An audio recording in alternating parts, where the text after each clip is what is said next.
Okay. Well, we're going to continue our history here.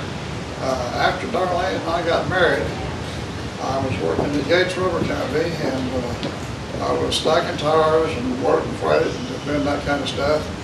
And so anyway, my feet was bothering me a lot, and somebody told me that since I had club feet, I could probably apply for a scholarship, hardship, to get to go to school over at OCU. So I did that, and we got that. When I got that done, well, I was applied for it, and they approved me.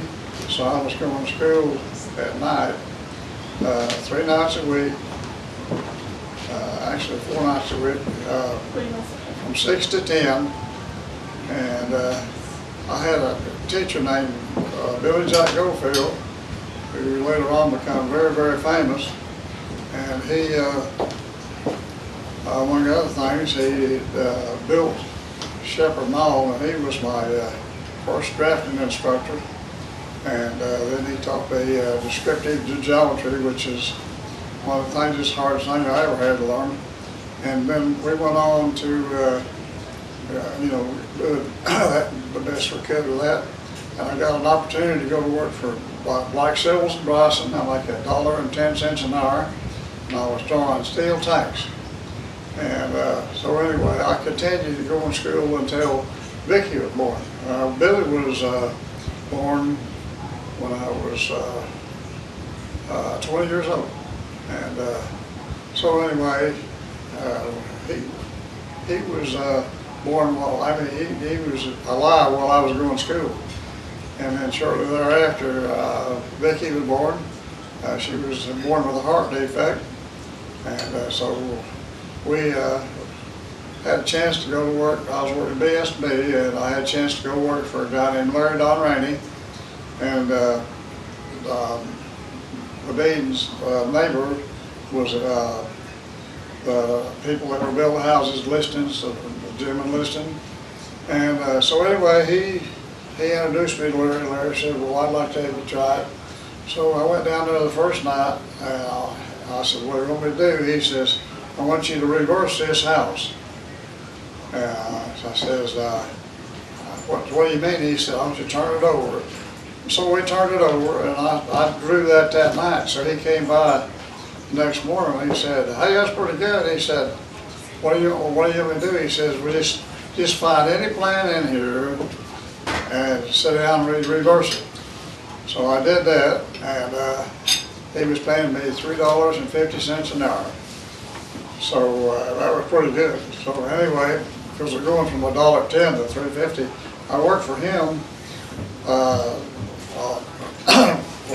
40 hours a week for him and 40 hours a week for BSB, and was going to school 4 nights a week at OCU. So I was busy, and I don't know, I went to sleep one night and woke up laying on top of Billy, and Darlene thought I killed him. But anyway, so when Vicki was born, well, I had to quit because she had this heart defect. And I do remember that the doctor, when she was born, she had what they call tetralogy fallot. She was known as the blue baby. So the doctor said, if you want your baby to be baptized, I would call your priest minister. And so he came up and he baptized her, and she changed colors, and they didn't even put her back in the incubator. She just put her in regular deal. And so we knew she had a bad heart, so we continually worked on that. And I remember later on, as she getting bigger, we was, I didn't have any insurance, so we was having a bit of a trouble making expenses and living and so forth, and paying for her doctor bills. And we went, had a chance to go fishing up at Lake Carl Blackwell, and I think Mike came along about that time. And so anyway, we was late getting up there, and it was Darlene's dad, and Billy and Mike, and myself, and Darlene's brother Don, and his two boys. I guess it was Steve wasn't here, maybe it was 3 boys. Anyway, we were up there waiting on the women to get there, and I stepped out of the car and stepped into a herd of bumblebees. So I was using fly swatter and knocking them suckers down. And I finally got enough of them to bother me. I felt like I got away. So I had a boat, everybody went skiing the best we could. I had this thing called a red horse. And it was like you could sit down on it and ski because I didn't have good balance. So then Uncle Chubby got to going up there with us. And then when Vicky had to have heart surgery, Dr. Carey, Dr. Greer, and Dr. Zudi, and they all was going to be in the surgeon team. And they called us in. They said, "Well, she has B minus, or B negative blood, excuse me, and it's hard to find that. They have a new machine, which has not been used, but they demonstrated it to it. It was worked like on a concentric pump, and he said that we could use this, and we wouldn't have to have a transfusion to speak of, or maybe a little bit. But if we have to have the big one, maybe a kidney rate, you have to have 9 quarts of blood to prime it. So we couldn't afford that. So anyway, it was on a Good Friday, and I guess she was 3 years old, and she's 53 now, so that was 50 years ago. Anyway, we Uncle Chubby, we couldn't get a nurse because it was.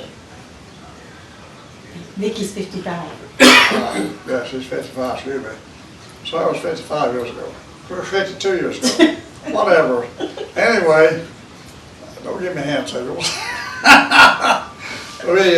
Uncle Chubby and myself, we couldn't get a nurse because it was Good Friday and Easter. So Good Friday, Saturday before Easter, and Easter Day. And the Monday, we stayed awake, and we had to do PTR on Vicky. And along about somewhere in the early morning on Monday, the nurse came in and says, "There's a gentleman out here who'd like to speak to you." I said, who is he? He said, "Well, he's E.K. Gaylord Sr." And I said, "Oh, yeah, he's the guy that owns the city." So anyway, we went out and talked to him. He said, "My granddaughter had an accident, and she needs your heart-lung machine." And I said, "Sir, I hate to tell you this, but Dr. Zudi told me not to turn it loose under any circumstances until they okayed it. So we can't give it up." So anyway, he said, "Well, I'll pay you well." And I said, "You don't know I have enough money." He was a multi-millionaire at that time, but we turned him down, and thank goodness we did. But anyway, a few days later, about a guy named, I won't tell you his name, but he came in and he had ordered some plans, and he decided he didn't want to pay me what I wanted, and so he cut the bill. And I said, "Well, sir," I said, "I'm not going to use any names, but I said, sir, you know, you're going to take advantage of me, and I'll tell you what, somewhere down the road, your family will pay me back." And so later on, his father was very famous and had a string of stores across the country, and he ended up going bankrupt, and he lost all the land that he had. And so I guess one of the things is, what goes around comes around, you need to know it. But anyway, Vicky was having some good times, and she started growing. And I remember one time we went up to Minnesota to see Darlene's brother Don, and she was taking some stuff called Digitalis, and she had a terrific headache, and she was about to just croak. So we called a doctor back here in the city, and he said, "We'll take her off of it." So we did. She did just fine then, and so she later on she started reading. She read like 85 books in her first grade, and she went to school at Winter Hills. So did Mike, so did Billy, so did Susie and Trina. They all went to Windsor Hills grade school. Anyway, Bill come home. He was trying to play baseball. He said, "Dad, I wish you'd start coming to help practice." I said, "Well, I'm pretty busy." He said, "Well, I can't play, let me play because I don't have a coach on helping me." I said, "Well, I'll come out there and talk to him." So I went out there. They said, "We just don't have enough help. These kids never played." So He said, well, once you just take the team, he just gave me the badge, he said, here, the team's yours. So I had about 15 or 16